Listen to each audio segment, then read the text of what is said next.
My job is to create genuine connections.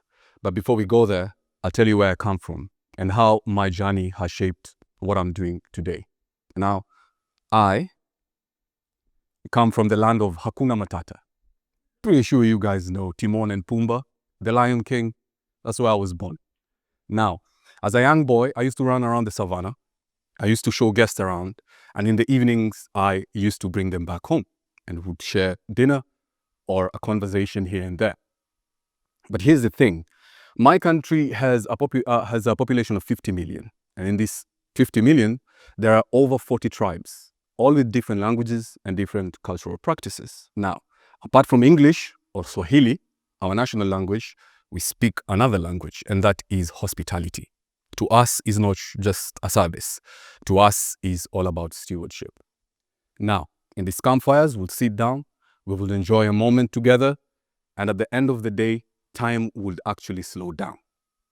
Now, that hungry little boy, when he was 21 years old, he chose to change the world. How people interact with each other, how people form genuine connections. It wasn't easy. Well, as a Kenyan, getting a visa to any other country would be very hard. But I was tired growing in the village because I knew I had a fire in me to bring people together. And that's when I came to Doha. My first job was to be a concierge. I used to work in a hotel, a very beautiful hotel, urban one. I thought that finally, I got a job where I can be able to bring people together. By the way I speak, by sharing my culture, socially, everything in between. But I came to learn that over-consumerism and urbanism has caused a lot of cultural degradation. You see, when I was in the hotel, I got a memo from a manager back then telling me that I'm going to be penalized because I'm talking to people too much. But yet again, my guests will go online and say they had a splendid time because Felix Muraya welcomed them. I didn't know what was happening. But here's the thing.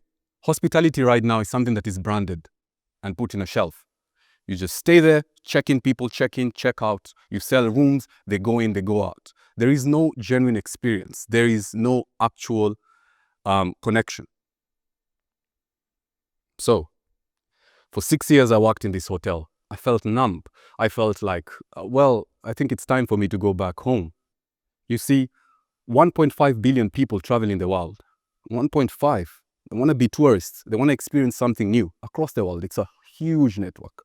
But only 85% of travelers, 85% of travelers prefer local culture and cultural engagement. They want to feel like they're involved in something. They don't want to feel like consumers. They want to feel like participants. And only 30% of hotels offer a meaningful cultural and social engagement. When I was just about to quit, as I was networking with guests, I met one manager. He wanted to start a project. And I went for an interview and I met one guy, His Excellency Fahad Alatia. He told me, we're going to start an eco-resort. It's going to be called Hinatsama. It will not just be any other hotel. I don't want people to come in, check out. And I smiled. And he asked me, what's going on? Why do you seem to be so excited? I told him for 5 years. For 6 years, I felt numb. I couldn't bring people together. And he told me, well, I want you to make this place feel like home. He started Caravan Act, which aims to promote social, ecological, and cultural transformation. We wanted to bring people from all over the world. And there's only one way they can connect. Making sure that they have a cultural impact, a social impact, and an ecological impact. And so, you see, in an urban hotel, interaction time was only 2 minutes. Hello, mom. How are you? The gym is over there. Check-in desk is over there. That was me. I was a robot, just telling people what to do, and that was it.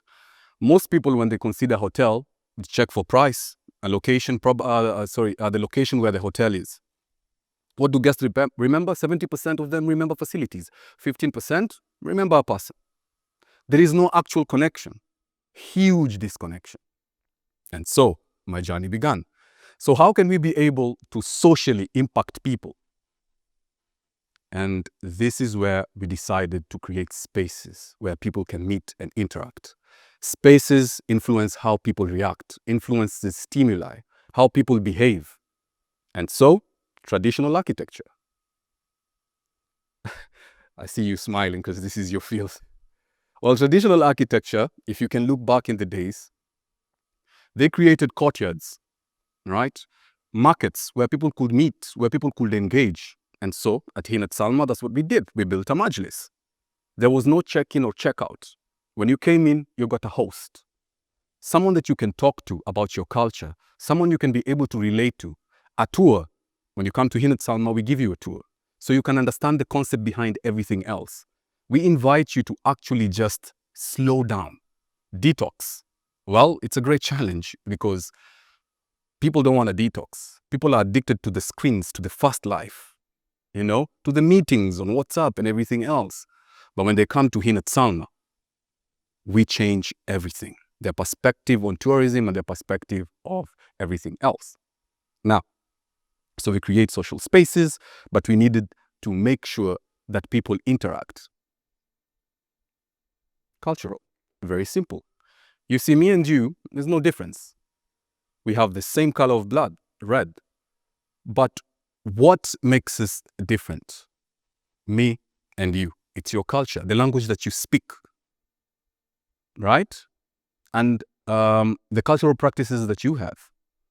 So we started small workshops where people can be able to work together, like weaving. We encourage small spaces where people can go and learn about each other. We introduce guests. Hello, this is Mr. John, and this is Mr. Marcus. Mr. Marcus is an architect. Mr. John here deals with transportation. Talk together. Learn about each other's culture. I got surprised that actually Swahili and Arabic is not that hard. It's not really different. How could I have known this if I wasn't be able to interact with people? I thought our hospitality was the best, but Arabic hospitality is also one. It's the best, to be honest. So, ecologically, well, we have created the spaces, we have brought people together, but people are not going to respond if they don't know the relationship between them and the land. The food that they grow. Where does food come from? How do I plant a tree? How can I be able to heal the land? Regenerative agriculture. We set up tents where you can spend the night. We don't have TVs. We don't have iPads. Well, a little bit of Wi-Fi, because at the end of the day, it's a necessity now. And everybody has to be connected. And after 10 p.m., there is no service is closed. People need just to wind down. There's no room service. So as you come to Hinat Salma, and I'm inviting you, all of you, you're going to find me there, Felix and my team. You're not just going to be coming to any other eco-resort. You're going to come to an eco-resort with a purpose, to make a social, ecological, and cultural impact. After that, we found that human interaction now was 4 to 8 hours a day. Guests want to interact with people. Guests want to move around the farm, 50 hectares. They want to learn what Hinat Salma is all about. What do guests remember? Guests will call me up and tell me, Felix, it's me. I was with you two years ago. Well, I've met a lot of people. I've made a lot of impact. But this is what it's all about. Being able to interact with people. So 65% remember a person. So why do guests return? Now they don't feel like consumers. They feel like they're a part of something great. Now, as I finish off, we have students here. Now you're going to go to a world that is very hungry for meaning. Very, very hungry. And purpose. I just want you to remember this, that sustainability is not always about saving the world. It's finding our way within it. And hospitality, in whichever field that you may choose, is the art of making someone feel like they belong. And if you take this with you, anywhere, transformation will not just only be something that we look forward to, but something that we truly become. Thank you so much. Appreciate it.